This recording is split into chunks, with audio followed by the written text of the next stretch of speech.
High tide, riding the waves of English vocabulary. Hello everyone. In today's video, we're going to explore the phrase, high tide. If you've ever been to a beach or read about oceans, you might have come across this term. Let's dive in and understand its meaning and usage in the English language. High tide refers to the time when the water level of the sea or any tidal water body is at its highest point. This happens due to the gravitational pull of the moon and sun on Earth's waters. At high tide, the water covers more of the beach or coastline than it does at low tide. For example, if you were to visit a beach in the morning and see the water far away from your picnic spot, and then return in the evening to find the water much closer or even touching your spot, you've witnessed the transition from low tide to high tide.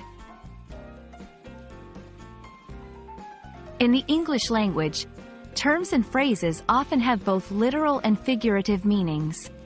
High tide is no exception. When we use high tide in a figurative sense, we're often talking about the peak or zenith of something, much like how the water reaches its highest point during a high tide. For example, someone might say, it was the high tide of his career, meaning it was the peak or most successful moment of that person's career. To better grasp the use of high tide, let's look at some example sentences. 1. Literal use: we should build our sandcastle now because the high tide will come in the evening and might wash it away.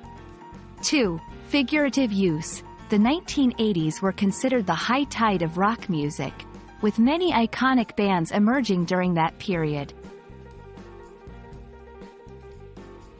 Understanding phrases like high tide can truly enrich our vocabulary and allow us to express ideas more vividly. Whether you're talking about the oceans or the pinnacle moments in life, the term high tide can be both descriptive and poetic. We hope this video has shed light on this phrase and its varied uses. Until next time, keep riding the waves of the English language.